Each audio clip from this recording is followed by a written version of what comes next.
Oh, there it goes. Has he tweeted out? I have no idea. Yeah. I have too many windows open. I don't want to open up Twitter. No.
And ladies and gents, hello, hi. Gentlemen. Hello, sorry. Hello, good to see you. Hi. Hi. We have no Matoro here. It's a bit different, isn't it? Yeah. That's what threw me off, actually. Yeah. I thought you were just chatting like you normally do, but no, actually, you're trying to launch the show. Yeah, no. I'm trying to be smart and cool and funny and try to lead us all through this very difficult time. Hey, I thought you were going to be Matoro instead. I know. Look, I'm not as pretty. Let's face Need it. a Matoro face rig. We do. Could you imagine a Matoro face rig? How good would that be? Hey, but we'd have to make him use a My Little Pony face rig. I'm Fluttershy. I don't even know their name. Oh dear. No. Look, I've Just got I'm it. starting Sorry. to relearn them.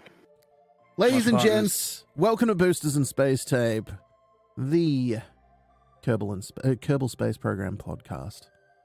Well, we call it relaunch now, don't we? Well, we called it relaunch in the last series. I think this should be reignited. We need to change Reignited? it every every new series. But relaunch has been going on now, so we'll just carry on with that. I think I'll just call it BST. Let's just call it egg. Egg? Okay. Egg. We could call it Ladies and Henry. gents, Yeah. wonderful to have you. Welcome. For those who haven't picked up, Mr. Matoro is not with us currently. He is out doing cool rocket kind of things and taking photos and being an absolute legend. Which is slightly frustrating because he's got a lot to talk about and he's not here. I know, Yeah. right? I mean, come on. He's got Where some is he? like real. He's been interviewing people and seeing things and doing things, and he's not even here to tell us about it. Right? I mean, come on. He's in chat though. He's in chat. I don't Is even he? know what has even happened Okay. to our chat here. Right? I I don't did know. have a chat window, and it's decided it doesn't like having a chat window. And we Ouch. don't have anyone to hold up a different colored drinking bottle to let us know that we need to shorten things up. I know, right? I'm just gonna turn think- this off. Come back. Forget the chat window. Sorry, everyone. Your messages are not going to be up there. I'm going to do my best to run the show for this particular recording. There will be minor issues. I apologize. It's just that's the nature of having to do something that you haven't done in a very, very long time. So I will do my best. So, I think this guys, is the first time you're running the show as well, isn't it? it is. It is. You know, and I might end up doing it again in the I future. thought you tried once before to run the show, or am I just hallucinating? I think I did back when we did the 15 people Hello episode. Pluto. Yeah, the New Yes. Horizons special. Yeah. I ran it Because I then. didn't want any part of that. And then you said never again and hid in a corner or something. Yeah. Receded I to the rocked shadows. myself to sleep. So Yeah. it's like, oh god, it's done. Like, Aki, have fun editing this shit. And there's a first NASA beep as well. Yeah. You're welcome.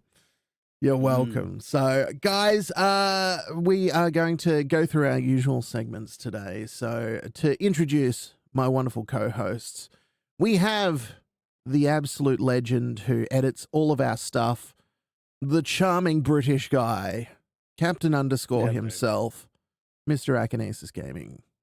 Good evening, Hello. sir. Good to have you. That's And quite an the intro. guy and I the thought guy you were that's going gonna to go tell me straight to to shut. Sorry, mate. I'm talking over you. I'm already doing it. It's great. Red Panda, the wonderful guy who is going to tell me to shut the hell up, who is going to bring That me back doesn't in sound like line. me. who That is- doesn't sound like me at all. Yeah, I know, right? Like you're kind of the sanity of this because this is not what I do. I'm changing things up and making them spicy. You know, we're going full derelict. This is the derelict edition of of Boosters and So Space who Tape. normally really runs these shows? It's Yeah, really who- Red, isn't it? He's the puppet master behind it all. I know, right? He just gives us the illusion that, He gives us the illusion of individuality and power. yeah. Yeah, well, you got to have something. Yeah, exactly. Guys, there's lots and lots and lots to cover, so let's kick things off as we always do. Aki, I'm going to get you to start off, mate, and tell us what you've been up to in the last fortnight, sir. Well, editing. The last episode that we did, I've never spent so much time editing an episode. And bearing in mind, mostly because things went wrong, but bearing in mind that I don't really do that much editing anymore. It's just a bit of tweaking here and there. You don't cut out my ums and ers and blank No. spaces anymore. No, they're all in. They're all in. Man, you Everything used to make me stays in. sound so good. I know. And then the real weird panda come out. But don't worry, we're all the same. No, so We are. what I normally do to edit is I normally do 2 to 3 drafts, and I put all our audio together, do some editing bits, and then put the file on Dropbox, and then I'll listen to it. And every time I get to a point where I think something needs an edit, I'll take a screenshot of my phone, and that'll give me the timestamp, and then I'll just go on like that. I listened to the whole show, which unedited was about 2 hours, and then went back to my phone to realise that the little play bar had frozen on my phone. So I spent the whole time listening to it. I hadn't had any timestamps at all. So I did again, and then I jogged my audio and Red's audio out.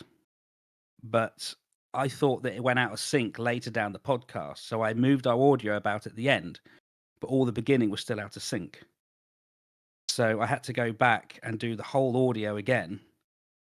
And it just went on and on like that. And as of this date, which is the 15th of April, I still haven't released the last episode. I apologize. And we're already recording the next one because I've just had editing nightmare. And I'm not going to swear because I've had enough of it, because the amount of swear words that are in the last episode that I had to. I got to a point where I just started. I'm so sorry, Aki. Aki. I really shouldn't swear that much. It wasn't you, Red. Really? Oh. No, it wasn't you. There wasn't that many. So, I ran out of NASA beeps. You'd be surprised, actually, at how much we swear when we're not aware of it. Yeah, right. Yeah. So, anyway. No, I wouldn't. I'm quite aware of how many you guys swear. Well, you might be. But not to dwell on it. But yes, no, it's it's just been an editing nightmare. So the whole week, I've not played any computer games. I've literally, even in my car driving to and from work, I have been listening to the episode just to try and catch up. I think I've had about 8 drafts now. Oh, my gosh. And I still haven't had the final draft, what I would consider the final draft. So, I'm so sorry. Ouch. No, it's no one's fault. It's my own fault. No. But we've not all paying been attention. We've all been morons before and done stupid things like that. Like I know, believe me, it's an experience I have had multiple times. So I feel your pain. It sounds awful. Thanks. It is. It is. Yeah. It is. But so I've played no computer games at all because of that. I've just been working on the edit. Oh, fine. But I've learned some lessons. Well, there you go. If as long as I've learned something here, we're all good. And I will stop whinging about that. So, Red. Yeah. Over to you. Oh, what are we doing now? Oh, sorry. What have you been up to this last fortnight, my friend? Streaming, trying to keep myself sane. Did my taxes. That was fun. Hey, responsibility. Yeah, I'm tired of adulting already. Yes, adulting. Yeah. It seems like the perfect verb to me. I don't know. Responsibility I've been panda playing over here. Responsibility panda. I've been playing No Man's Sky Hey. with the new update. So what's the new update for that entail? Like, is there much in the new update? They added corrupted sentinels, or whatever they call them, the guys, the little robots that fly around and tell you don't do stuff. Yeah. Well, they've added corrupted ones. Oh, and great. If you go to a planetary system that's been marked dissonant, I think it is, you'll find planets that they're on. And there's a new kind of crystal on those planets and new kinds of resources. And there are new kinds of sentinels, including some that have stealth capability, which is kind of neat. Wow. And you can get a sentinel ship. And if you look around, you can get sentinel weapons, hand multi-tools. That is cool. And I have done that. So I basically finished the current content already, but yeah, there's a lot to it.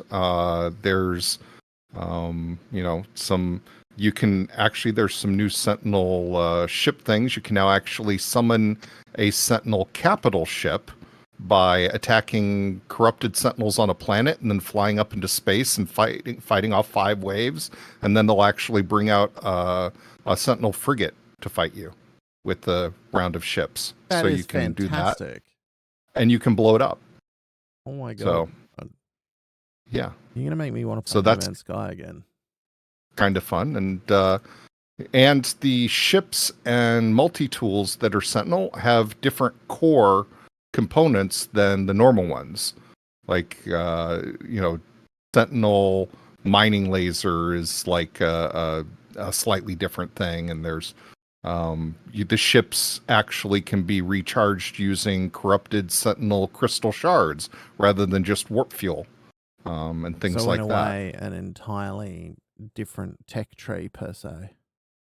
Kind of, yeah, kind of. That's You know, wild. it's and now that they've added a new kind of sentinel and a new kind of planet and all of that, it probably leaves the door open for some new interesting things in the future since they've added the backbone to adding, you know, there's water systems and now there are dissonant systems, and who knows what we'll get next. You know, that after those two being set out, you know, you can just imagine in the future them adding more. And the sentinel ships, you have to, when you find one and you try to recover it, you have to get a sentinel brain that is hostile to you and take it to an ancient artifact type building and have it melt down and merge with you so that it's docile so you can take over the ship.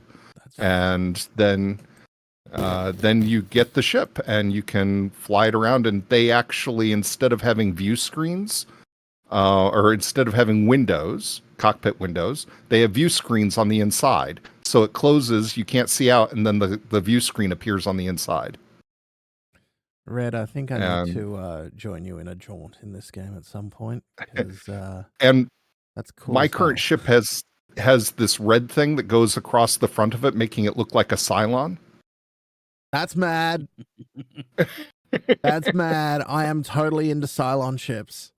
Yeah, well, you know, it doesn't really look like a Cylon that much on the outside, but that red bar going across is like either it's a Cylon or it's Kit from Knight Rider or something. Nice, you know, nice.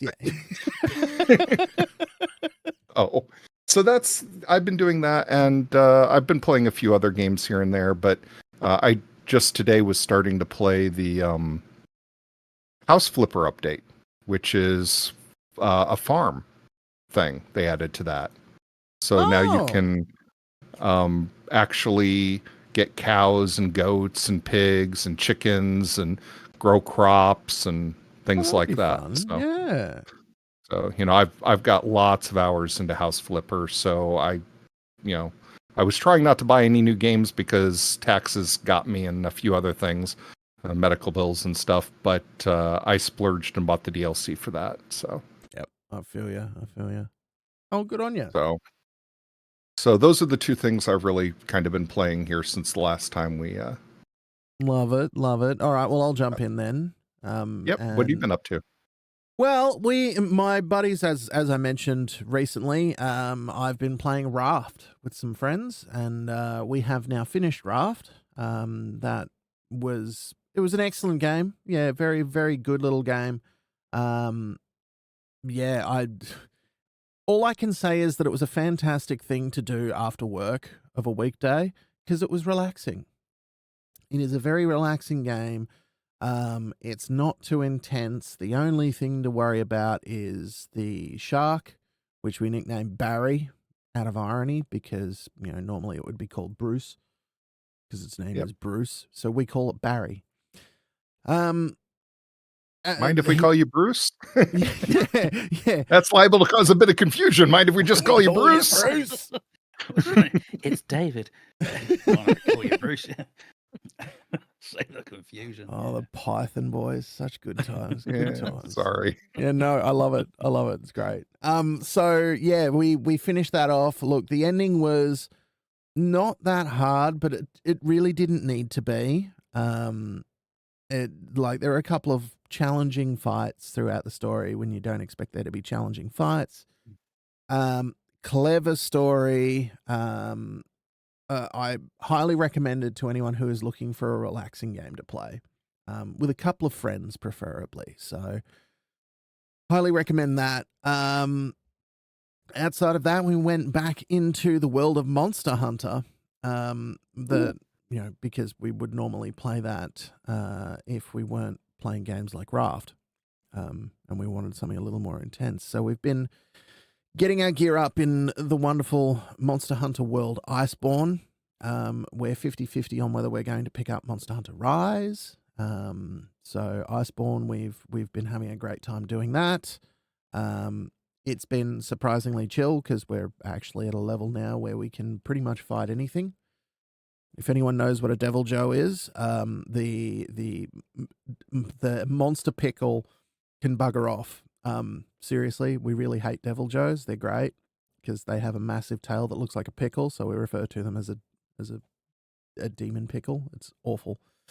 But we have a great time doing that. So that's been the other thing, and it's been me having job interviews and such. I may be changing jobs in the next little bit. So it's been a really busy and intensely focused fortnight, focusing on that side of it, and doing nothing else interesting.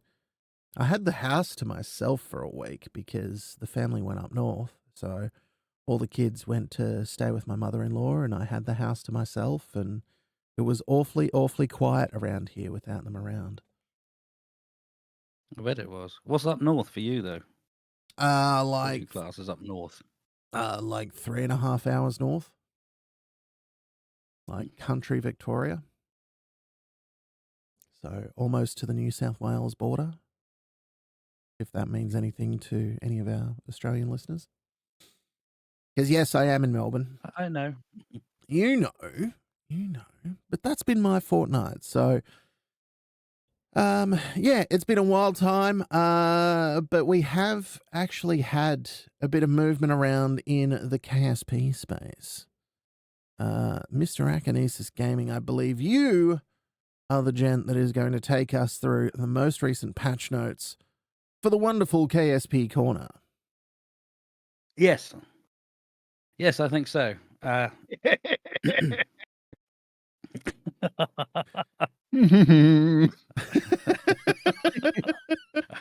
don't know how to start this or how I should start this. No comment. I think I was the only one that was aware of the patch notes. There was a second patch. KSP patch 2. Can I point out? 0. Can I point out before you get started? The patch came out 3 days ago. It did. All right. 3 days ago, I was well, actually, 3 days ago for me, probably 2 days ago for you guys. Well, actually, it's 4 days for both of you and I now because I've just rolled over to the 16th. So there you go. The 12th of April, it came out. I only have the 3-day excuse. You guys don't get that.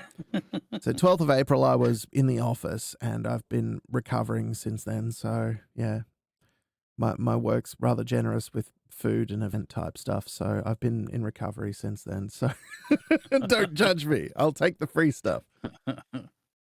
It's kind of ironic or annoying because Mate is not here.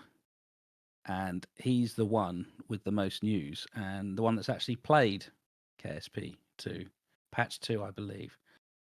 Oh, the irony. The irony.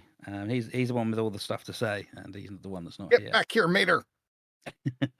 Yeah, don't go watching rockets launch, damn it. Don't go taking cool pictures, you jerk. We'll talk about Mater in the next section, actually. Yeah, I won't say too much. It's his news to give, but we'll give a mention. Anyway, KSP2, the whole thing this podcast is about. So on the 12th of April, they released patch 2, which is version 0.1.2.0, which is another big list of bug fixes. In fact, I've actually got some good stats, which I haven't got open. So I'll go ahead and find those. But I think there was so patch 1, there was over 200 bug fixes. And patch 2, there was over 100 bug fixes. And they have promised more stability and performance as well. Now, this is a bit of a mixed bag, though, because some people are reporting no performance increase. And I think Red will probably back this up, actually. Some people are saying there's up to 50% better frame rates, but a lot of people, and there's a lot of tests on YouTube as well, where people are saying there's very little to no performance increase, which is a shame because I was hoping. But then you go to the forums, the KSP forums, and some people are saying, well, I've got a low-end machine and I can now play KSP2. Whereas other people with higher machines are saying there is no improvement. So it's a bit of a mixed bag as to what's going on there. I don't know. Well, maybe it's only improving the lower end machines. I don't know. Yeah. Yeah, it doesn't matter what machine you. Optimizing things that the other machines were just powering through. Yes, yeah, perhaps. But there is a lot of stability and performance improvements. Night lighting at KSC is now a thing. Oh, I remember reading these patch notes. So you were aware of it. I did read it. I just forgot because my mind is a sieve. There you go. All right, then. It's funny. The very first thing you said, I was like, "Oh, I remember reading those now." In fact, Meta was In fact, talking I think about I it in the tried to last play it episode. since then. Meta was Gosh actually darn showing us screenshots of patch 2 in the last episode. Oh, So gosh. if I mention the height fog, the scatterer effect, ring any bells? No, You did No, mention not for because me. I have scatterer turned off because my computer can't handle it. Well, there's now height fog as well, which to any KSP1 community that is involved with modding or familiar with modding will know what scatterer is. So basically, they put Yeah. a scatterer in the game. So your planet with atmospheres that are landable, so stand fast, Jewel, I think. So Kerbin, Eve, Lathe, Juna, they've got a scatter effect now. How that affects performance, I don't know. I don't know if that does very little to performance or if it's just another resource hog. I can't comment on that one. But Digi, apparently there's been the symmetry fix. Remember your rover wheels? Oh, yeah. Yeah. They So they fixed should have that. fixed that now. They should have, yeah. It should be Hooray! fixed. Okay. Well, we'll have to see if it's actually fixed. Don't get too excited. Yeah, true. No, yes, true. you have to testing required. Like I say, All right, I know hang this on. is a case. Can I say I'm cautiously optimistic? Yes, All right. absolutely. Yeah. Hang on a sec while I pull up these stats. Yes, stats. I love numbers. Right. My job's Yeah. entirely based around numbers, so I'm intrigued. There you go. I will read these out in due course then. I just wanted to get them there ready to go. Okay. Like I said, there's over 100 bug fixes again, or sorry, improvements, whatever you want to call them. So I'm not going to list them all, of course, but just to cherry pick some out. The symmetry fix is there. The features will be the KSC night lighting, which comes on and off per the time of day as well. The height fog or scatter effect is there. Other notable bug fixes that seem to be bothering people. The VAB floor will no longer eat rockets. So vehicles won't spawn and get stuck into the floor. Brilliant. So that was a good fix that apparently was annoying a lot of people. Another one, issues with the spacebar not triggering staging has been fixed. Oh, okay. So that was a bug. I thought I was just an idiot, not hitting the stage right. Hey, those aren't mutually exclusive. Yeah, all right, fine. They're not mutually exclusive. All right, I accept. I'm an idiot. Egg. Well, you did introduce yourself as the egg. Yes, it is true. I am the Eggman. I am the walrus. And also, the messages were getting spammed as well, just while we're on that. If you, was it quick save or something, or if a notification happened, you got repeated messages of the same thing. Oh, really? Apparently that's been semi-fixed. No, you'd hope so. However, not everything's been fixed. So some of the big ones, in fact, well, actually going back a bit with the staging one with the spacebar, there's a lot of staging issues that have been fixed. Oh, good. Staging Good. was a problem. So if you're loading a vehicle up, it mucks up all the staging. That's been fixed. Loads of staging issues have been fixed. However, vehicles can still fall apart when loading a save. I've seen that on the videos. Yeah. And the big one, probably the big one, interplanetary trajectory bug remains. But it is being investigated. So the bug that is making interplanetary travel or indeed return to Kerbin tricky because it keeps changing when you change sphere of influence, that's still been investigated, but it is there. And apparently it's one of the first bugs that got picked up as well. Yeah. And you kind of wonder, because Squad are doing these weekly challenges, aren't they? Whether they're testing, if they're throwing people out to Juna or Jewel or whatever, just to bring that bug into the limelight to see if they can get some data on it.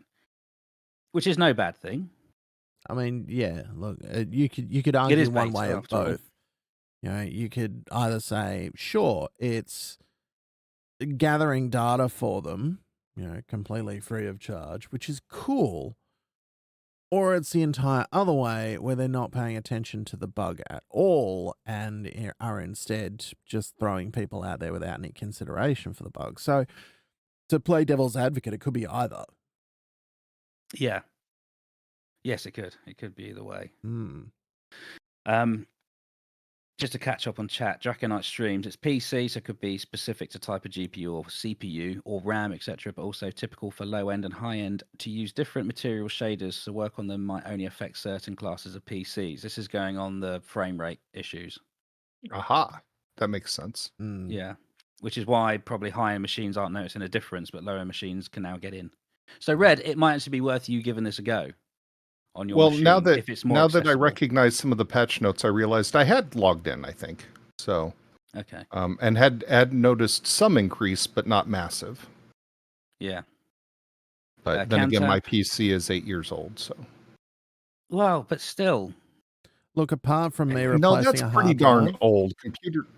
Computers that are 8 years old should not be running brand new games with high-end graphics, is all I'm thinking. No, but they should be accessible. It's I games get more and more complicated and bigger and. look, apart from Anyway. replacing a hard drive recently, which had to happen because I fried the last one, and replacing the graphics card, the previous year, which I only replaced with sort of a mid-range, closer to the low end sort of graphics card, which was pretty comparable to what I had anyway. Look, mine seems to run KSP2 okay. I haven't upgraded anything else in the PC since, I want to say it's been at least 6 years. What frame rate are you getting? Did you turn that on to see? I haven't, to be fair. Okay. I'll check that out next time I'm logged in, though. Because you can turn that on in the options if you're curious. Yeah, that's something that can be done, and that's for everyone else as well. You Yeah. can turn on your frame rate. In fact, I think if I didn't know what my frame rate was, I would think that it performed better than it does. Yeah. You know what I mean? Yeah, mine, look, to be fair, I'm probably expecting a bit much from the game, but to me, it looks like it's a 1980s anime that's been made. Runs at that sort of frame rate. And for those of you that don't know, that's somewhere between 10 and 15 frames per second. Fun fact, all of the movies and TV shows that you watch today are at 24 frames per second. Yeah. There has been a movement in cinema, as you would see with The Hobbit, where they make the film in 48 frames per second. Oh, goodness gracious. So that is why The I just Hobbit got an ad on Matoro's channel. Ads. It started screaming at you, I'm sure. Yes, it did. Yeah. Suddenly I had sound. I'm like, ah! To quote The Simpsons, my freaking ears. I really hope that didn't get picked up by Audacity is all I'm going to say. I'm going to leave it in. I leave Sorry, it in, Klaus, all of a sudden it's just, Papa Giuseppe's wants you to do the pizza thing. Sorry about that. But yeah, that's the fun fact is that frame rates are actually a lot lower in most of your entertainment than you think it is. It's just people who play video games tend to have a higher expectation because they want things to be smoother. Right. And 30 frames per second is actually not that bad. No. Actually, we literally just had this discussion in my stream today because I stream at 30 frames per second. There you go. I stream at 1080, but at 30 frames per second. See?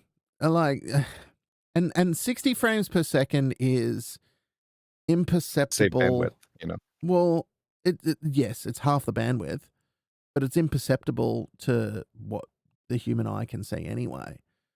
Well, I can't see better than 60. People, oh, we want 120, we want 240. I'm like, I can't tell the difference anymore. Yeah, you can't. You can't tell the difference past 60 frames per second, really. It's just like, yeah, this looks smoother and I don't know why. Right. I It's mean, the just human eye can only pick up so much fast movement, you know, it's exactly. And lots of placebo effect. Draconite, you're exactly right. It's entirely Yep. placebo effect. It's like I want my 3D printer Numbers to print a higher. benchy in 17 minutes. Like I want to push my 3D printer to the max. But, you know, this is as someone who likes 3D printing. Fucking why? Like, that's it. 3D I always feel printing. guilty when they say things like that because it makes me reminds me of when Aki got the VR thing. He was so excited. I'm like, but why? But why? why? Yeah, why I would still you feel VR? guilty about that. Good. It still hurts. It still hurts. Oh no. Look, if it makes you feel Well, any better, Aki, I have a VR unit myself. Fantastic. So I was going to ask about we're out the section now, but I was going to ask about VR in No Man's Sky because that's what I want to do. Okay. I know it exists, but I don't have it, so I can't Yeah. tell you anything about it. I don't have VR. I don't think my computer could even support VR. So Having said that, I think there's a mod for KSP that does VR. really, Makes KSP1 into VR. Yeah. Yes, yeah, I would yes. assume. I would assume there's not a KSP2 mod for it yet. Well, I haven't Actually, I wonder if looked, they'll put that in. I hope so. Yeah, But I I don't don't know how think hard it is at to add this VR to this things. stage of development, that's probably optimistic, isn't it? Yeah, probably. But it'd be good. It would be good because to get the feeling of being inside the capsule, the Kerbal, albeit a Kerbal capsule, but still, and looking out the window yourself down at the moon or whatever the Juno or case. whatever, Yeah. would be amazing. But with the Interesting. frame rates as they are, VR's probably a bit optimistic right now. Yeah, But no, who knows in the I future, think I but- think if anything, VR's a long way off. And I Yeah, don't know how good because they are using Unity. Like I don't know how good the Unity engine is when it comes to VR. Well, They're I using the tell you what, latest version of Unity, right? Unity 5. yes. Yeah. I think I'll- Unity 5 was supposed to have some optimizations for VR, if I remember reading that right. Well, if I make it my mission before the next episode or the next recording is to play KSP1 in VR and see how it is, Yeah, use the mod, download the mod. I'll try to make that my mission and report back. that'd be cool. Only how that only goes. on one condition. If And- you go on. if you install the My Little Pony mod as well. Do it. That's Mater's bag, baby. I Yeah, know that's that's Mater. Mater's He needs to bag, do but that. you need to show him what he's missing. Like if you're going to okay. the Okay. effort of doing VR, Shame him. right? Shame him, right? I want you to record this and present it to him and say, "Here you go, sir. This is what it's like in real And life Archie on a said you missed rocket with this My all Little this Pony." time. It's a shame the capybaras are gone, really. Yeah. But Draconite streams, the main issue adding VR is performance. You need to render the scene twice and at least 100 hertz to prevent motion sickness. Yeah, That and makes that's the thing sense. with VR. So if it's struggling to run the game now, running 2 instances of the game at the same time to create a 3D image, it's just, the computer will be on fire, I'm sure. But let's not even talk about VR and KSP2 because we're still going through the It ain't a development. thing right now. It just ain't, No, ain't it's even not even close. worth mentioning, really. So fun story. Just on the note of requiring heaps and heaps and heaps of power. Many moons ago, I worked for an employer in the telecommunications industry, and they had a facility in Melbourne that was basically like a global operations monitoring system, and they had a screen that basically covered an entire wall. The graphics card that ran that computer cost them something like $150,000 just for the graphics card. The very first thing that they did after they installed it was played Gran Turismo on it, but that's not the point. I knew you were going to say something like that. I mean, that's what I would have done. It's like, why not? But that wonderful piece of technology, spending that much, I reckon that could run KSP too, couldn't it? Run 2 instances of Well, KSP. it depends. How long ago was this? 21 FPS. Yeah, running on 1 FPS. Look, it was a long time ago. That's not really the point. If it were modern day, a similar sort of graphics card setup, it'd be fine, wouldn't it? I might need I to. remember seeing an ad for a 1 gigabyte hard drive for $10,000. So, it all Yeah. depends on. It's all relative, isn't it? It all depends on how long ago it was. That And was probably about 10 years ago for me. About 10 years ago. whereas I think I'm talking, the mid 90s. It was a gigabyte was that Yeah, much. good times. Computer technology is just crazy, isn't it? The way it Yeah, progresses. now I've got like a pack of 4 memory sticks. Each one is 128 gigabytes or something like that, and I spent $15 for 4 of them. It's like, Yeah. Look, very first computer my parents actually bought my family, which cost them like $2,500 Australian, was a 90 megahertz Pentium with 8 meg of RAM and an 800 megabyte hard drive.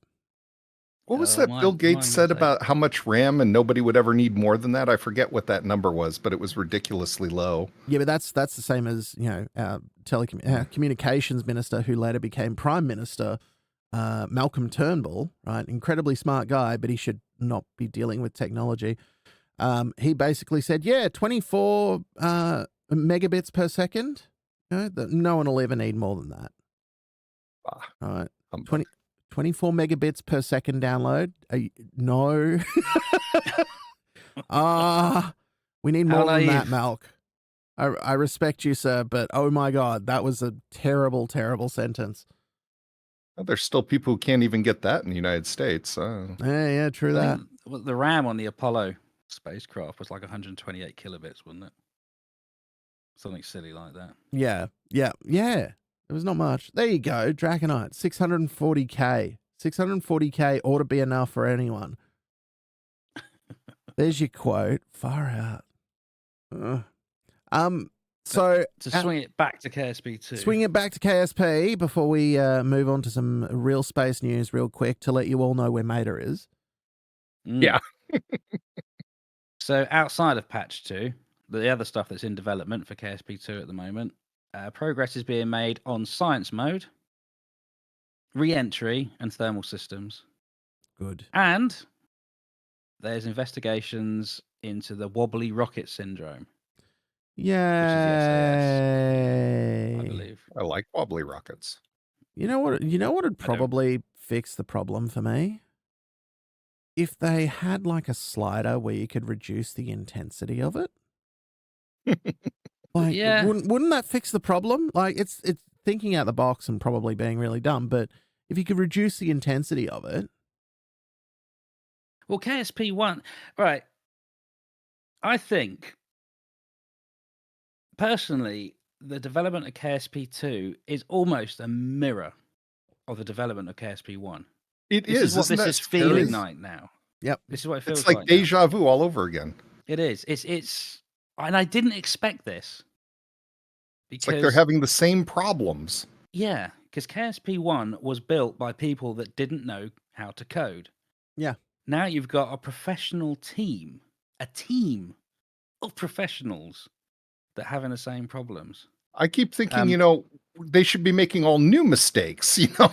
Yeah. I'm not complaining. Don't get me wrong. I'm not complaining. I'm genuinely surprised that we're having the same issues as KSP1 development. I mean, it's nice because it's familiar.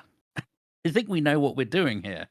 But I mean, remember when they added AutoStrut to deal with some of these things? But the wobbly rocket thing, the SAS problem, was fixed in one patch, wasn't it? One of the patches, it was just suddenly fixed. So yeah, I think, and if I scroll up a bit in the chat, just Cantab said, got to admit, this list of bug fixes and the bugs it implies makes me not regretting leaving KSP2 until the 1.0. I don't need to tell Cantab that he's got a long way ahead of him, but it is going to be a long, long road before 1.0. And I just keep getting, with KSP2, I just keep getting surprised It's not necessarily a bad thing, but it just surprises me because originally they were saying, "Oh, we wanted to release KSP2 as a finished product. It was going to come out as 1.0, and years ago as well.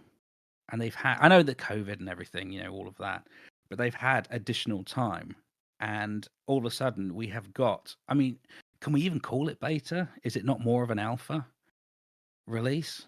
I Yeah, suppose.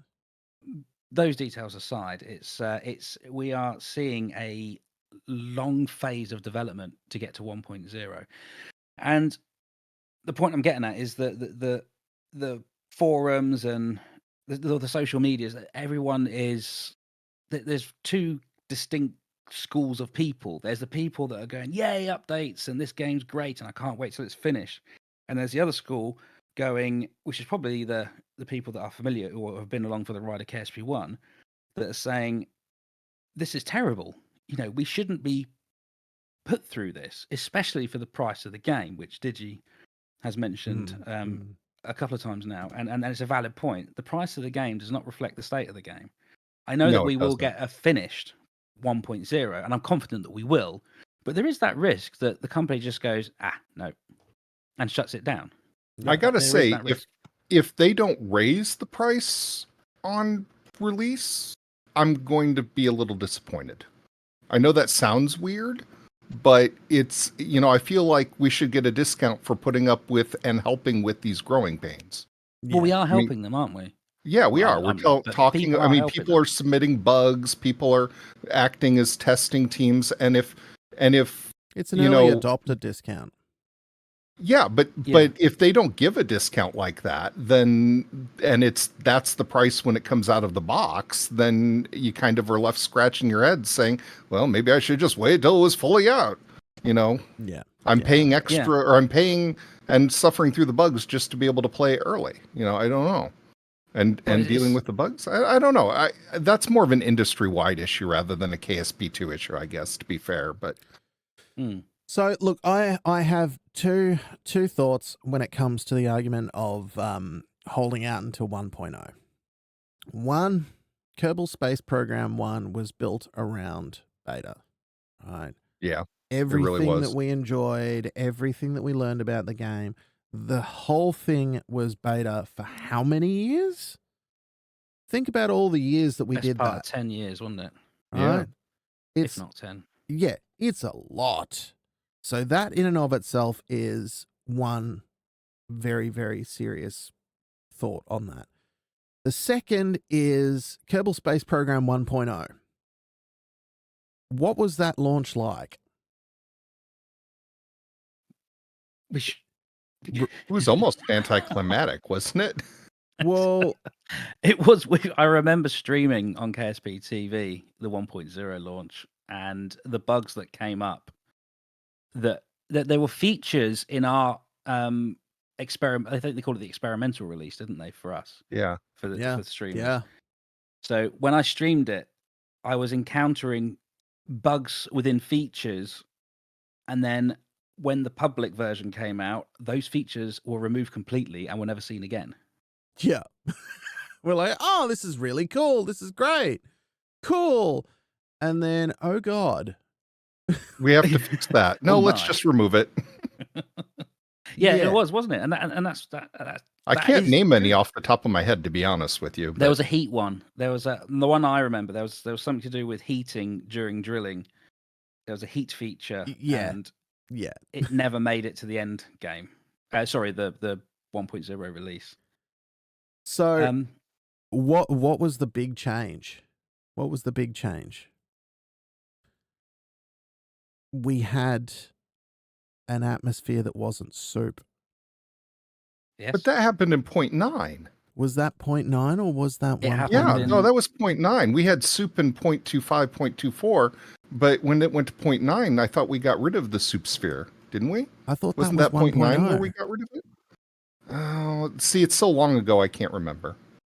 Yeah, I need somebody with better memory than me to see. I mean, I'm going through the Virgin. I tell you why I can't remember, because I used FAR, so soup was never an issue for me. Oh well, there you go. That's what I was just thinking. So I can't actually. I used FAR. Maybe that's why a lot of people are getting confused. that it happened earlier.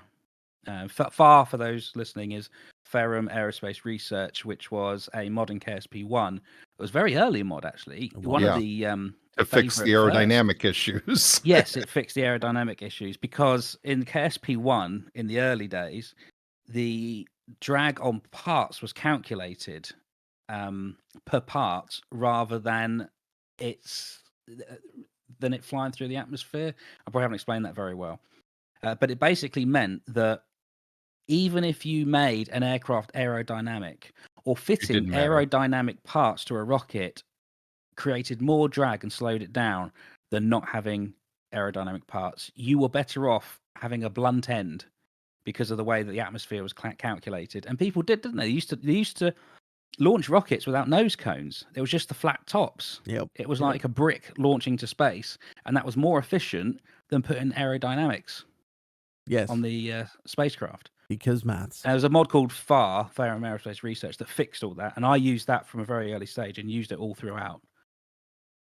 And chat's even saying that they believe that CANSAB 1.1 was the end of the soup. Okay. And well, it was I called guess the soup, wasn't it? Must have been using Ferrum then.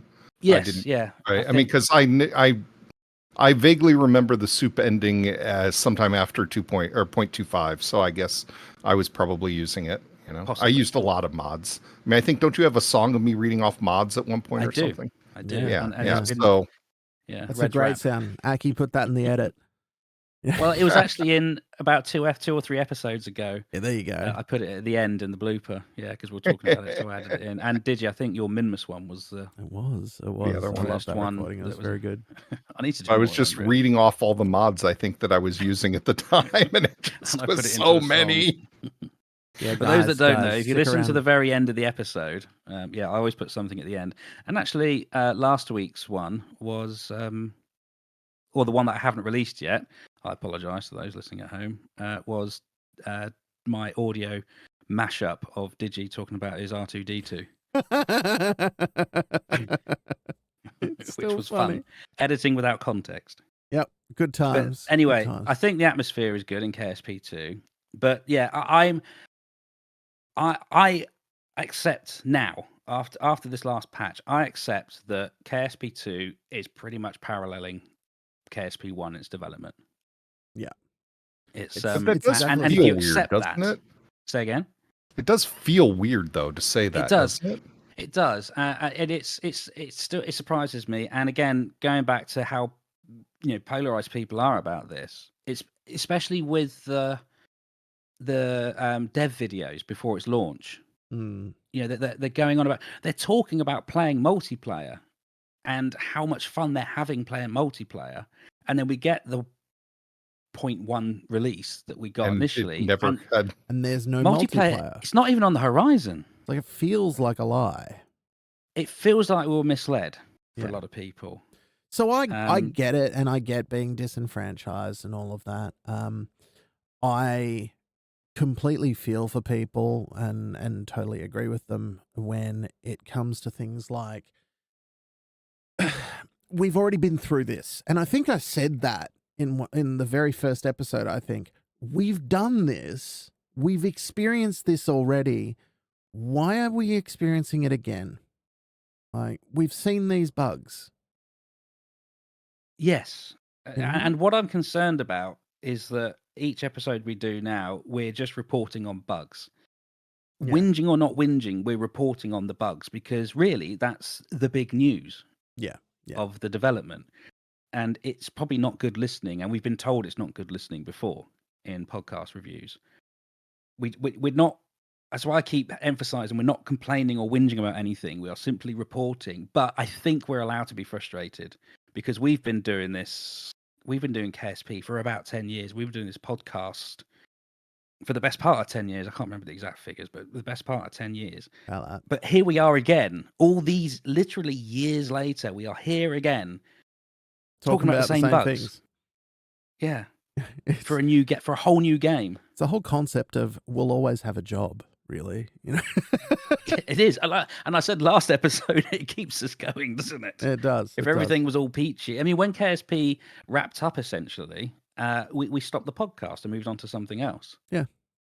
Yeah, completely. Because there was nothing else to talk about. It was done, and then Well, expansions once came. we Thought, finished come all back. of our stuff. Yes. Sorry, didn't mean to interrupt you, but No, once not we'd at all. done all of our missions and gone everywhere and built our colonies, and I mean, because it took me, I don't know about you guys, but at least took me over a year to finish all that stuff. Once KSP1 was fully out, it's not like it was like, oh, KSP1 is out and we're done. It's No.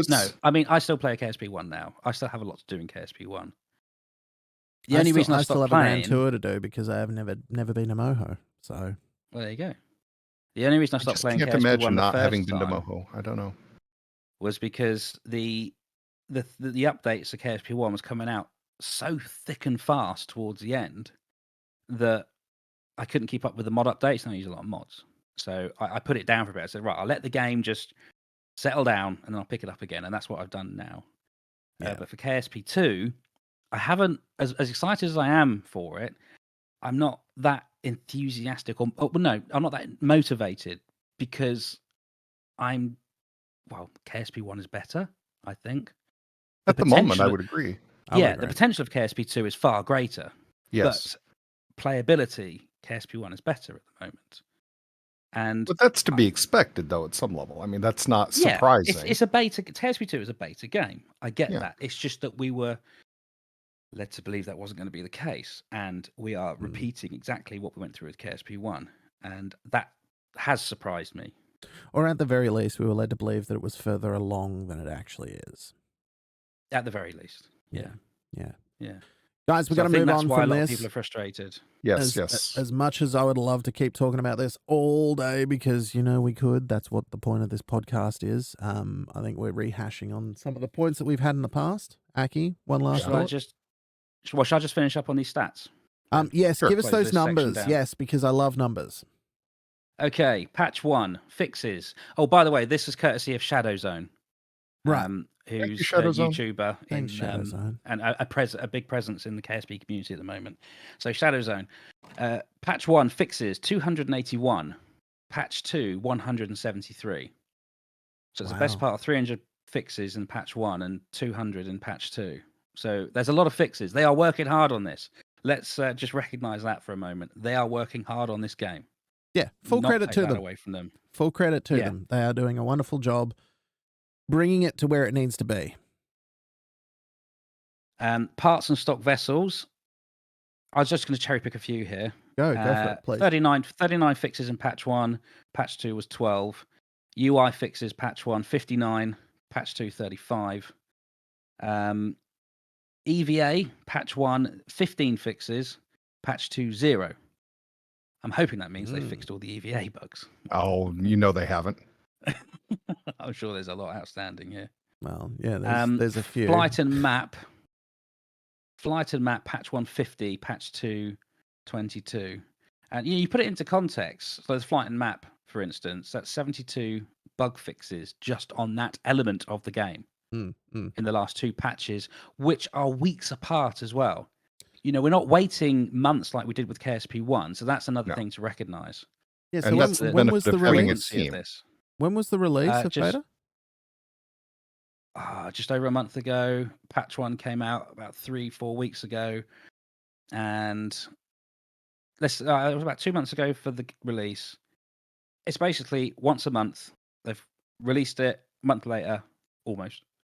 Patch 1, month later, almost. Patch 2. They're weeks apart. So the frequency of the patches is very regular, and the amount of the amount of fixes is very high. They are working hard on this. Yeah. And that's encouraging. Okay. So the release date was the 24th of February. Right. We are recording this on the 16th of April. So in a space of 6 weeks, they have had 2 major patches, which have had between them something like 450 different fixes. Yeah. They're working hard. Recognize that. Yeah. They're working hard. Full credit to them. Amazing. 6 weeks.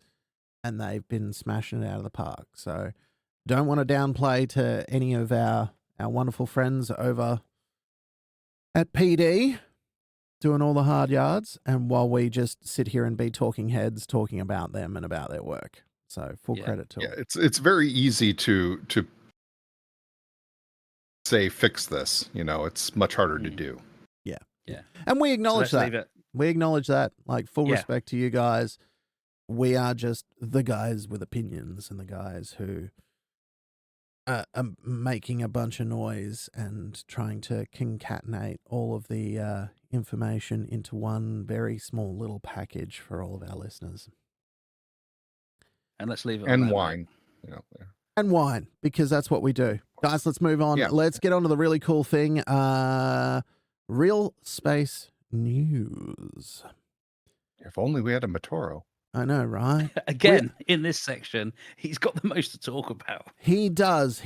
Guys, I'm not going to steal his thunder. No. I'm going to very quickly summarize the important points here before we get on to one very cool thing from Aki, who wants to talk about... well, look, I'll let you talk about it. I won't steal your thunder entirely. Guys, Matoro is away. He is currently off in Lay, Texas, I believe. Being awesome. Being awesome, as he is, doing things relating to Starship.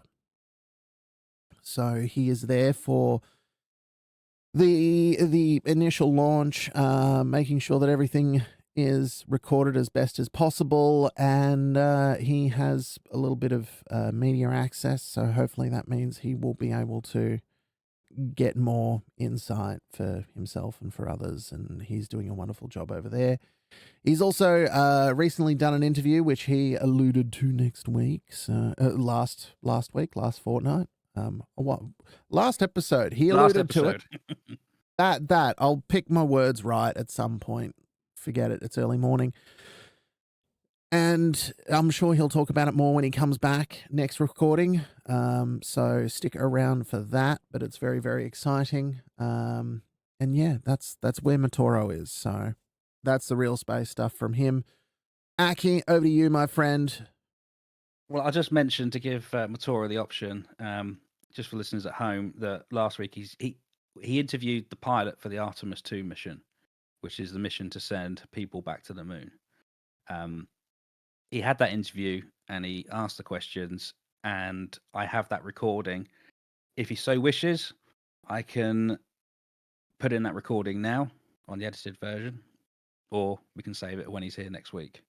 But he's at like Digi said, he's at Starship at the moment in professional capacity as well. He's doing all right, is Mater. He's a With the pro. old space stuff. Good on him. And we'll just stay back here and we'll keep talking nonsense, eh? I just need to know whether he asked the pilot of Artemis 2 if he listens to Boosters and Spacetape. And if he didn't ask that question, I want answers. Yeah. Beautiful. Right. My space news that I want to cover is JUICE, which is the Jupiter Icy Moons Explorer. And I've got to wonder if they make up the name before. Sorry, Red? Nothing. Oh, okay. Just I was watching the thing and more ads came in. Oh, ads. I was saying it so that maybe you could cut it out in case there was more sound coming through on mine. Thank you very much. What is it with acronyms these days? Because what happens to the days of Galileo and Voyager and Cassini and all that sort of stuff? They've got to be acronyms now. Words made out of acronyms like JUICE. I mean, I feel like they come up with the acronym and then try to find the words to make it work. Yeah, that's exactly my point. I feel like that as well. And they even name the instruments names, but instead of calling it like Dave or Gregory or Duncan, they have to make an acronym out of it. Well, that's how I came up with digital psychosis. Yeah. Is it? Yeah. You can think about that as much as you like, because, the letters themselves. I'm lost. Well, what are the letters of digital psychosis? The first two letters? Digi? No, the first two letters. Oh, DI? No. Sorry. Digital. DP? And psychosis, yes. And what is that particular set of letters also known as? So I'm going to make the point that I'm 12 and I make dirty jokes. So You know, that was kind of the consideration before the name was even created. Inside scoop of who I was 15 years ago. Well, I was stupid enough to put an underscore in. At least you gave yours some Yeah, thought. right. Yeah. Mine just happened to be a joke about the sex thing. Anyway, Juice, Jupiter Icy Moons Explorer, is a very exciting mission, I think, because this is ESA. Cantab's already put in the chat ESA versus now. Oh no, that's the acronyms he's talking about. Sorry. But the Juice mission is the Ganymede, Callisto, and Europa moons of Jupiter. That's where Juice is off to. Launched on the 14th of April. So, well, for me and Digi 2 days ago now. And it's going to take 8 years to reach Jupiter with gravity assists of the Earth, the Moon, and Venus. And it'll reach the gas giant in September 2031. So, although it's exciting for the launch and everything, and what this is going to be doing, we've got 8 years to wait before we actually start. Yeah, I mean, seeing at least, anything, look, but I'm sure it's going to. to be fair, at least it's not waiting for New Horizons. Because what was that, like 15, 16 years, something like that? Yeah. The thing is, we should have been launching things, constantly here for like the last decade, and we haven't been. It's true. I'm just going to be grumpy. Yeah. We're Well, not going to disagree with you on this. Like all politics No, I didn't expect aside, you to disagree. It's just like, for a while there, we kind of forgot to do space. It's like, yeah, it was quiet for a while. Hey, Wolf in chat. Yeah, there's not. No, I said there's not much going on. We've had things, but even the Rosetta mission and Dawn, they were launched a long time ago, weren't they? And then well, we do have some asteroid missions that were true, but that wasn't all the US, was it, or ESA? It wasn't. Well, China put some stuff on the moon as well, but I thought that was relatively quiet. It's because China is relatively quiet.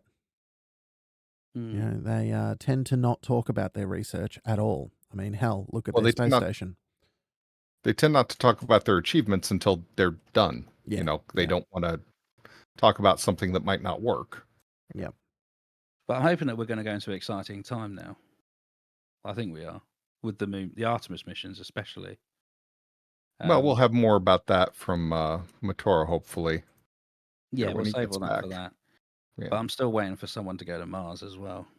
That's gone very quiet. Hey, I'm 50 and we haven't gone to the moon in my lifetime. Okay, nuts, so just it's been half a century since we've been on the moon. Yeah, so it's true. Yeah, I'm glad we're going it's hard back. for me to almost believe that we're going back. I know people kind of laugh at me about that sometimes, but I've gotten to the point where I'm like, I'll believe it when I see it. Yeah. I'm cynical about the whole thing at this point, and I'm like, maybe it'll happen in my lifetime, but I wouldn't guarantee it. No, to be honest, I'm not optimistic about getting back to the moon. I mean, most people seem very optimistic about that, but no, sorry, or you mean Mars? Mars? Yeah, Mars. I'm talking. No, I don't think that's going to happen because the problem with NASA is anything that takes multiple years to get through and design and build and all of that. Every time a new administration comes in, they have different priorities, and yes. They never fund anything more than basically about 4 years, 3 years at a time. And so you end up with what we ended up with, okay, the project's this. Oh, no, now the project's this. Oh, no, we've changed it again. The project's now this. Oh, no, we changed it again. Now the project's this. And it's like, so NASA's left constantly scrambling to adjust whatever project they had to meet the new administration's goals for the projects. I mean, Mars sample return is probably a good example of that as well that we're talking about. Even Artemis is. I mean, how many different times is that? Well, yeah. Project changed in core, It wasn't the original idea to put an asteroid around the moon with the I don't Artemis. even remember at this point. I mean, I know there was talks about a permanent colony on the moon. They had the Gateway Station, then they didn't have the Gateway Station, then they had the. I mean, there've been every administration seems to want to change it, and because they want to do it their way. And then you get an administration who wants to cut the funding, then another one tries to put the funding back, but it's too late. It really is a problem. And my favorite quote about the NASA budget, I think this was Neil deGrasse Tyson, but I'm not entirely sure. Take a dollar bill. Assuming that for every dollar you pay in taxes in the United States, cut off that percentage of the dollar bill that you think goes to NASA out of every dollar you give. You don't get to the ink before you've funded NASA. Yeah. In fact, you barely get. I mean, it's like a sliver off of the dollar. Yeah. It is such a small percentage of our budget, and people are like, well, we need to cut NASA. You realize that you could eliminate NASA completely, and it really wouldn't make that much difference in the national budget. No. But every penny you spend on NASA makes a huge difference, because we get lots of things out of NASA. Was it magnetic resonance imaging wouldn't exist if it weren't for NASA and an attempt to determine certain resonance of clouds of stellar mass. Yeah. It's the lead on technology has just been insane, but yet we underfund it constantly. Look, didn't they say that for every dollar you put into space, you get $8 back because of the something technology? like that. It's Basically, ridiculous. Yeah. So In look, technology and I'm advancement. gonna live correct myself here. You know how I said that those asteroid missions, they weren't necessarily NASA or ESA or anything like that. No, they were actually NASA. The two that I think of was OSIRIS-REx and the DART mission. Right. OSIRIS-REx, as cool as it is, and we've still got like 160 days or something like that before the samples even return back to Earth. DART was really big because that was changing the trajectory of an asteroid. Yes. Right? That's big. That is big. That is something that could Save the world. Save the world someday. Well, save humans. Well, yeah. I mean, the world will still be here, but save humans on the world. Right. Yeah. Save life on this planet. So, those sorts of things are absolutely enormous, and we shouldn't downplay them, right? We should be funding these things. Like my opinions are pretty damn solid on that. And I think here's my theory. Everyone's got to contribute to the greater benefit of everyone. It's cut and dry. And I think something like space programs are really essential to do that. But I'll get off my soapbox now and feel free to get back on topic. Back to Juice. 8 years to reach Jupiter. So fantastic as launch, but it's going to be quiet for 8 years, really. But, that's the time it takes to get there. And actually, 8 years to get to Jupiter isn't that bad. No. It's taken other vehicles a lot longer. Well, and that's why we should have sent things earlier. Well, yes. Yeah.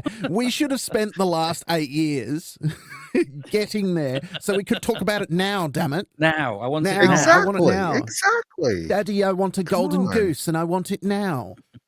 Yeah, well. Yeah. So it's going to explore Ganymede, Callisto, and Europa. Reaching the gas giant in September 2031. It's planned to have 35 flybys of these moons. And actually, I think what's quite exciting as well is that in the last phase of its mission, JUICE will go into orbit around Ganymede in December 2034 through to the end of its mission, currently planned for September 2035.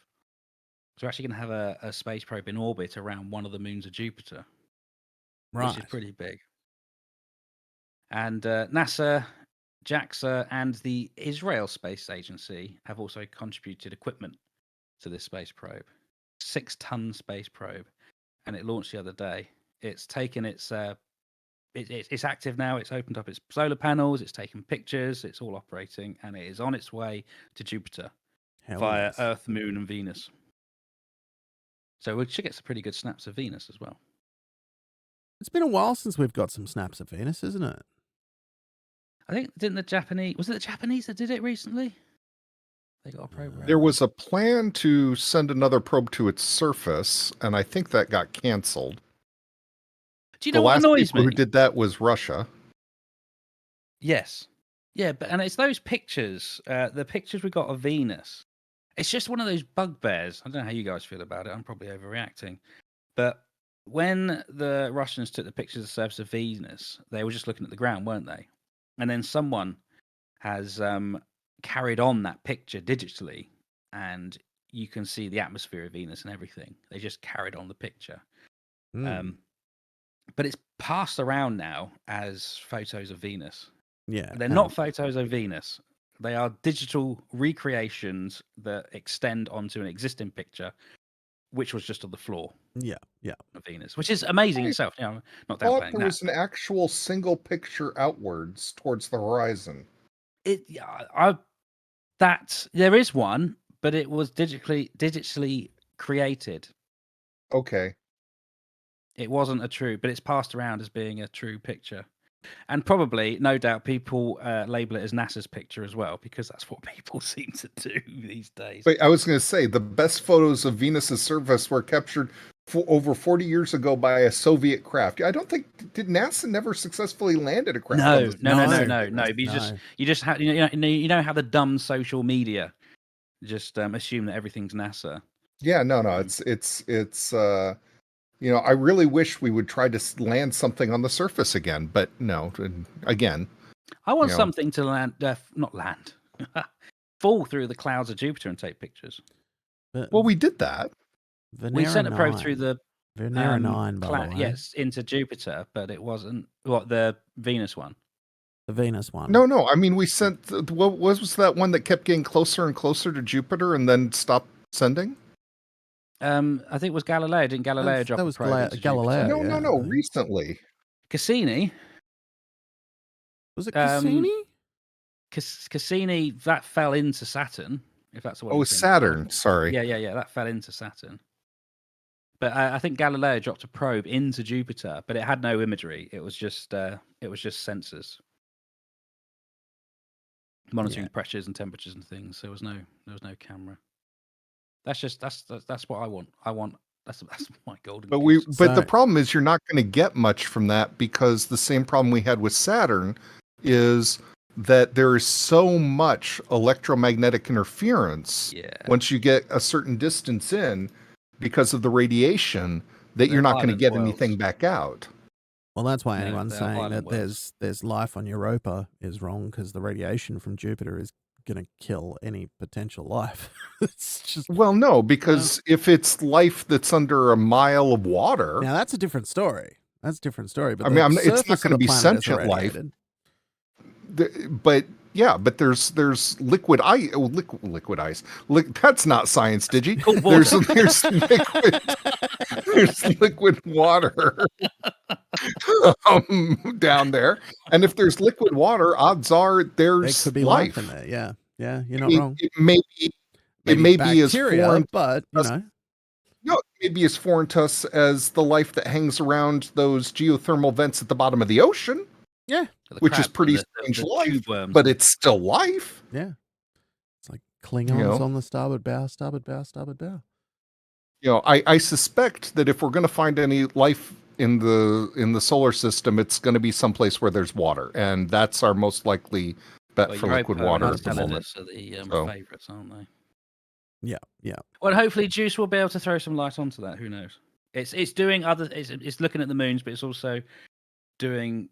It's almost surveying potential landing sites, and it's doing a few other things as well.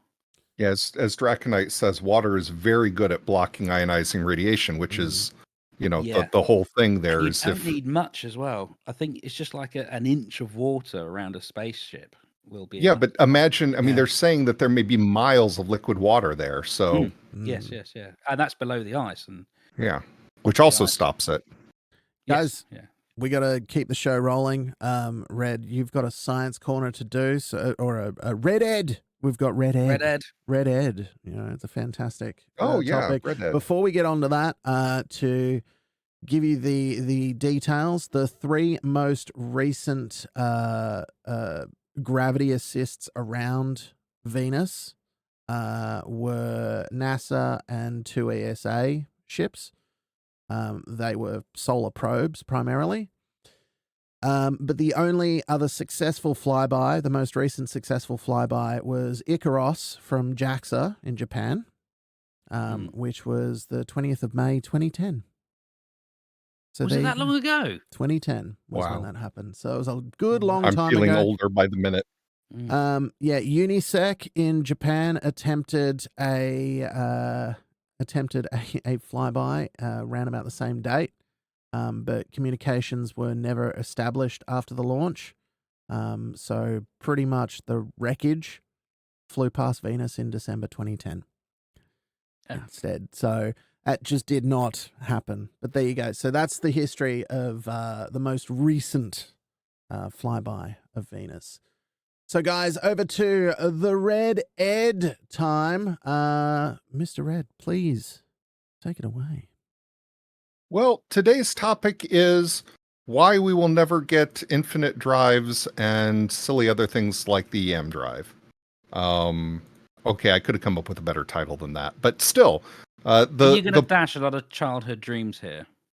Yeah, I think so. Does this need a spoiler alert? Are we going to? No, I mean, look, it boils down to one very simple thing, which is the laws of physics are a fickle mistress. Basically, perpetual motion machines don't work, and you can't get momentum out of nothing. So I was recently looking back at some of the things that I dreamed of working, such as if you've been listening to our podcast long enough, you might remember my hopes of metallic hydrogen, which turned out to poof into nothingness. They never were able to recreate that experiment. So that's, was a hope firmly dashed. And many other things like that. Well, I was thinking about these things, and I thought about the EM drive. I don't know how many of you remember the EM drive. I remember. Again, yeah, it was first sort of theorized in 2001, 2002, something like that. And the idea was that you took a closed environment of copper, I think it was, and you bounce around microwaves or other waves of that kind, electromagnetic waves. And because of the shape of the container, even though nothing leaves it, it ends up creating a small amount of thrust in one direction as opposed to the other, based entirely on the shape and the reflection of the waves.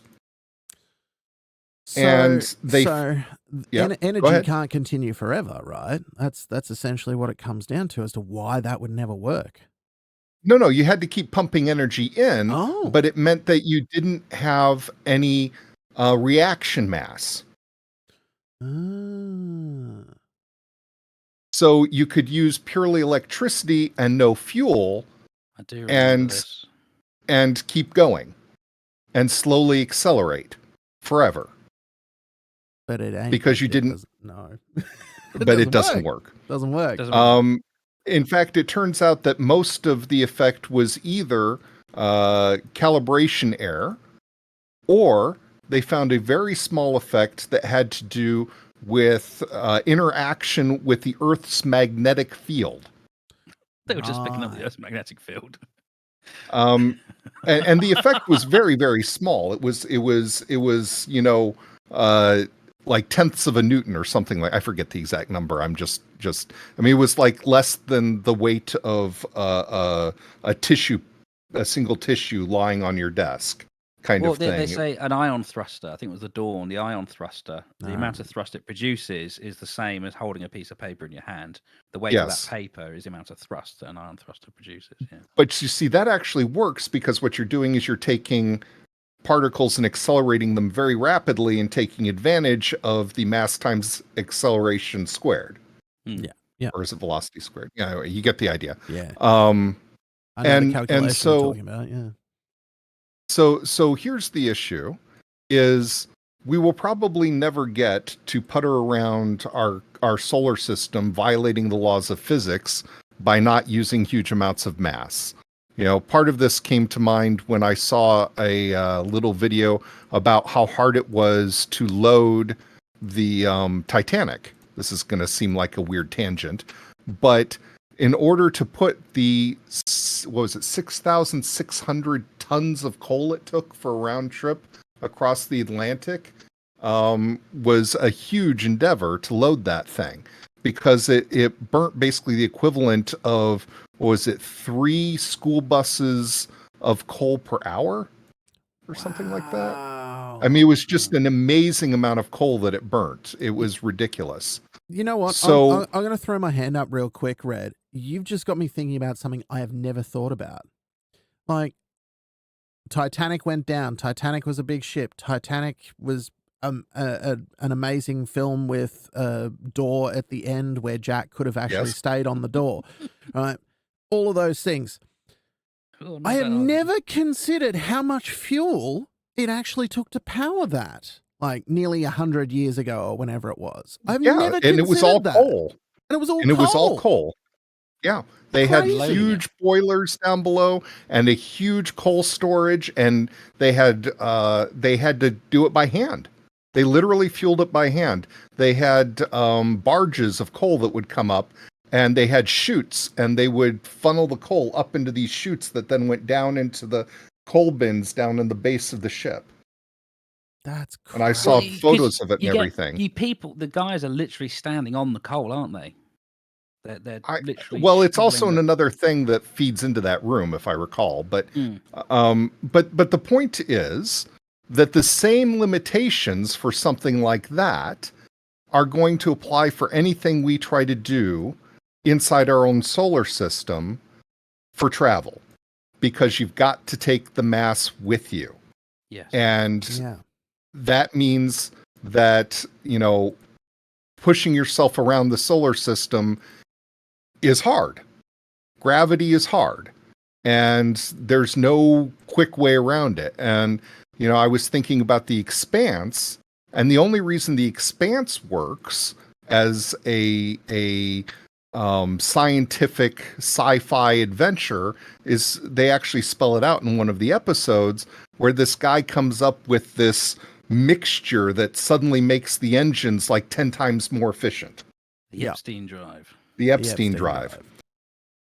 Which and then you get a lovely is trip of a lovely violation clip of physics. him, yeah, actually dying. Yeah, it's a really But sad episode. It's Was but it it's a necessary? gruesome. Was that too, but necessary? important, like It's contextually important. because without that drive, none of the series works scientifically. Yeah. And that drive doesn't work scientifically. No. Yeah, And so, you know, so we can never, and you know, they're able to basically have low gravity by having constant acceleration. Now, there are some tricks that we can use. And in fact, this is part of what made me think of this, which is NASA is finally working again seriously on an atomic driven engine for space. good times. You know, the where they're using the reactor and pumping out, you know, the basically it's an ion drive on steroids, if you want to think of it in that kind of way, because you know, you're sending out particles at fractions of the speed of light, and that kind of thing. But the reality of it is that this dashes most sci-fi universes for when we zip around the solar system. We will never zip around the solar system in the way that we think of from these series and such. And this just brought me to the EM drive and how so many people had pinned their hopes on it, but it's much like a perpetual motion machine. It violates the intrinsic laws of physics. Yeah. So Can't change the laws of physics. Exactly. And in fact, even if you can change the laws of physics, i.e. the warp drive, You know, the Alcumbre warp drive where you actually make there be less space in front of you and more space behind you by warping space. That's not going to help you much when it comes to like going to Mars. Yeah. We'll see. Look, just on the note of science fiction, because yeah, that's me. Star Trek was the whole concept of warp bubbles, right? That, you know, creating a warp field bubble around your ship, and that is your ability to travel at high velocities. Star Wars, on the other hand, is literally light speed, right? But they need to calculate it all because you could crash into absolutely anything. Any tiny little particle would rip your ship apart. Star Trek, on the other hand, had the thought that because you were traveling faster than the speed of light, by the time you got into a planet, you would already be through the planet, right? So you would never actually crash into anything. You would just be faster than the speed of light, so therefore faster than the speed of the matter actually existing. None of that makes sense. It's total garbage. Science fiction is ridiculous. And I love things like The Expanse because they explain it as this is a thing that doesn't exist, but we're going to explain why it could, maybe, perhaps. You know, we'll get back on the LSD and all of that and just have some fantastic dreams about what could possibly be. But yeah, what it boils down to is you can't change the laws of physics, or at least we can't just yet, until some very, very smart person finds some way to not take fuel into consideration. I mean, hell, you know. Well, the Expanse does do the physics apart from the Epstein drive, it does do the physics very well. Oh, beautifully. Yes, it's one of the most realistic sci-fi things I've seen, but without the Epstein drive, which makes no sense in actual physics, it's impossible. Yeah, they don't really explain it, do they? Just say, "Hey, this thing does this." Yeah, they say, "Oh, I had a new mixture that did this." Yeah. You know, Fun fact, though, that's what made it possible. It took Star Wars 8 movies and something like 10 seasons of TV or whatever to canonize fuel. Star Wars? Star Wars. Star Wars? Star Wars. It was not until the 8th film that they actually canonized fuel as a thing. Okay. And until then, I never saw any of the TV series. So. Until then, it was all bullshit. It was nothing well, it has still fuel. Is, but I mean, it still is, but now there's actually fuel to consider, and it's like, now that makes sense. So, I've noticed in the later episodes of Star Wars that how the ships take off. You know, because there's no visible, at least, propulsion system that allows them to take off. You know, like a helicopter, essentially. Yeah. But in the later Star Wars episodes, you do see plumes coming down from underneath the ships. Yeah. So they're kind of canonizing that as well now, I suppose. As Cantab says in chat, before it was done, people thought that ships couldn't carry enough fuel to cross the Atlantic. And there's some truth to that, but to do that, they just made bigger ships and more efficient engines. They didn't invent something that couldn't have existed with the laws of physics as they understood it, I guess would be my point. And so our next problem is to do that in space. And so while we certainly can travel around the solar system, we can't do it in the way that would allow us to by breaking the laws of physics as we understand them today. We're going to have to make more efficient engines or come up with, light sails, which we know work, or use the possibility of these nuclear engines that NASA's working on. These are things that use known physical principles, right? And we have a fairly good idea of how much mass this will take, how much energy this will take. Some of the material science may not quite be there yet, but it's not impossible with our understanding of physics. What we won't end up with is a magic drive that lets us accelerate at a tenth of a G constantly and then slow down halfway there at a tenth of a G. That's not going to happen. And it just reminded me of all these things that have been debunked, like the metallic hydrogen, like the EM drive, like the, and so I just thought I'd bring that up in my Red Ed corner, sort of a little bit of thought about the things that we thought might be but weren't, and how we need to temper our hopes. I think this is a Not really temper. I think you completely dashed them. Sorry. yeah, like sound waves in space. Like completely dashed. They can't be a thing. Yeah, but They've laws of got as physics, much- throw them out the window completely. Yeah. Yeah. I think this is a good opportunity for us to talk about the relation between things on Earth and in space in future Red Eds. I like this idea. Let's keep talking. But now that we're talking about sound waves in space and all that, yes, off to you. This sounds like a meta segue. it's a beautiful segue, isn't it, ladies and gents? As you guys call it, that's not science, Digi. Hey, remember when they said segways were going to change how cities were built? Oh, sorry. Anyway. They fell off the planet, didn't they, as well? Yeah. Yeah, but didn't the creator of the Segway to do the same thing? Didn't the creator of the Segway die in a Segway accident? Don't know. Irony is painful. I think I just remember him saying it was going to change our very way of defining cities and how we moved around and stuff, and it turned out to be like nothing of the sort. So yeah, I'm pretty sure he was climbing a mountain on a Segway and ended up falling down the mountain. Climbing a mountain on this. I'm pretty sure that's shit you what not. I think this for. happened. Right, Draconite, I think is right. I'm pretty sure it's true. I would love to look the article up on that. If someone wants to fact check me on that, please, guys. Let's do some really, really silly things and start going for some real, true, everyday science. Digi? Yes.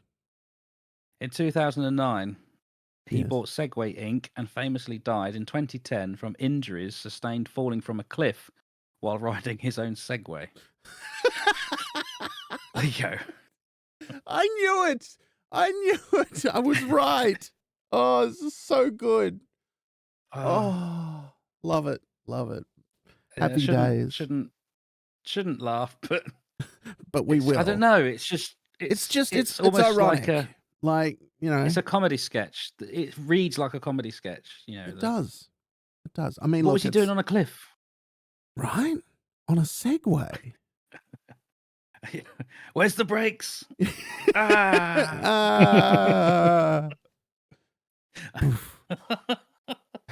not funny. It's not funny. It's too dark for this podcast. Correct. Guys, serious question here. If I can make a battery out of lemons, how many lemons do I need to electrocute someone? I think there's actually a equation calculation to be done here. Like there What's is the voltage probably of a lemon? It's like 1.5 volts or something, isn't it, in a lemon? Well, 1.5 volts is a AA battery, right? Noswolf has the perfect answer. But it's not the volts that kills you, is it? I'm Googling voltage of a lemon. Noswolf has the right answer. A lot of juice. A lot of juice. A lot of juice. There you go. There you go. Correct answer. I missed the obvious pun. That is perfect. Thank you very much. All right. Guys, what would happen if you went to a small remote island out in the middle of the ocean somewhere and licked the ground, trees, etc.? Like, would you pick up... You need to read that again. Would you pick up viruses and would you get sick and all that? What would happen if you went to a small remote island out in the middle of the ocean somewhere and licked the ground, trees, etc.? I have no idea where this is going. Like, would there be viruses there? Like, what would you New catch? exotic diseases. Yeah. Draconite Wouldn't you just be claiming arrested? it? Wouldn't you just be claiming it? I licked it, therefore it's mine. My island. It is mine forever and ever. That's the rule of donuts and stuff, right? Correct. It's like Correct. going back to the International Space Station last episode. It's every time I open a bag of mine. chips around my children, right? And, oh, can I have one? So I lick the chip. Sure. Yeah, there you go. There you go. They go, no, I don't want it anymore. Thanks. Or you pick Oh. your nose and wipe your finger over the food. Yeah. That's- So look, my daughter and I, we split a chocolate bar, but she says I took the bigger half. Is this possible? Can half be greater than a half?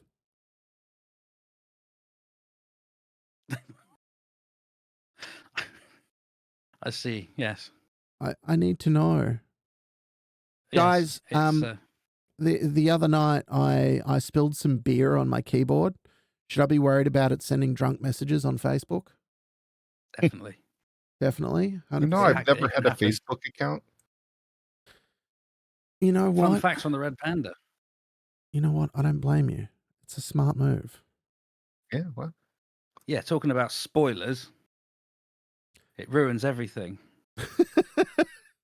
Guys, It's just evil. I mean, look, I'm not going to disagree with you. Social media, just in general. No, let's not get into it. Guys, I got a question. Can I breathe sulfur, which has 16 protons and 16 neutrons? So I only have to breathe half as much since oxygen has 8 protons and 8 neutrons.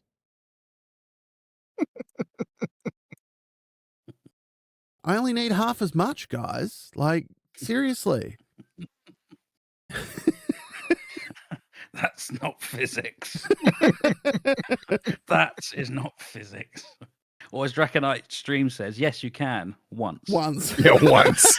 that's like that Daffy Duck thing where he can do the big blowing himself up thing once. Once. Yeah, exactly.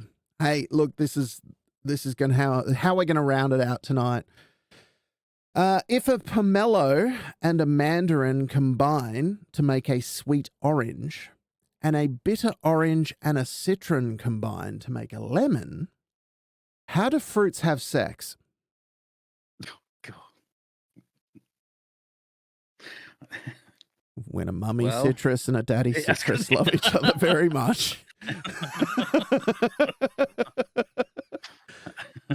Ladies and gents, that's not science. That is it for tonight's session. We're going to start our intro, shall we? Outro and intro. I was going to say, I don't want to start my I don't intro want to now. start Wait a another minute. episode. Jeez. Oh. Oh, actually, there's a couple of things here that Draconite Streams has said. So he says goofer? I'm making up Google. words now. Google sulfur. Oh, sulfur hexafluoride. hexafluoride. Yeah, the opposite of helium. It's great. Mm. Right. Seriously, watch some videos of people inhaling sulfur hexafluoride. It's amazing. So And, good. pollen is the plants. No, I want the citrus produce to it. have So- sex. No, like you get the citrus and you put them together. You don't worry about the plants. That's not the point of this story. Okay. I was going to say, breathing in pollen, that's really, you're breathing in plant genitals, aren't you? That's what you're inhaling Yeah, right there. that's why I feel sorry for people who get what's the Hay fever? hay fever. I don't get it, so I'm lucky. But I'm sorry. Anyone who gets hay fever, that's what you're getting. You're getting tree sex. Guys, thank you very much. Been wonderful to have you this evening. Thanks for tuning in to the podcast. We will be back in about a fortnight's time, this time around with Matoro with us. Big thanks to the legend himself, Popsky, for our intro and outro music. He made it all because he is an incredibly talented person. You can check him out on Bandcamp, popsky.bandcamp.com. POPSKYY. Incredible stuff. And he makes a lot of really cool stuff, so check out his stuff, please. Guys, you can follow us on Twitter, YouTube, Instagram, and Facebook at Boosters at Spacetape and Spacetape. The answer is about TikTok. No, I haven't gotten around to it. I lost 3 days because I had a cold this week. You can probably hear it coming out of my nose at the moment, so I'll get around to it at some point. It will happen. If you've got questions and or feedback, please feel free to throw it over to boosters and space tape at gmail.com. So it's boosters. Is there a dash in that? I don't know. I don't think there No, is. there's no dash. It was just for the phonics. I'm right. So it's boosters and space tape. No spaces, but it's AND. At gmail.com. Guys, to keep up with the live recordings, check out Matoro's Twitch channel, twitch.tv/MATORO. The legendary Matoro, who will be back next time around. Subscribe to us on iTunes, Libsyn, Spotify, and iHeartRadio if you would so do us the honor. And please leave a rating wherever you can. It really helps to bump us up the rankings and help other people see all the things that we go to so much effort to create. Guys, I'm Digi. With me this evening have been the wonderful Akinesis_gaming and TheReadPanda. READ Panda. Yeah, there it is. READ. God, I remember those days. The very first times when that happened. Guys, thank you so much. Thanks again. We'll see you in a couple of weeks for more Kerbal, Real Space, and other science-y stuff. See you then.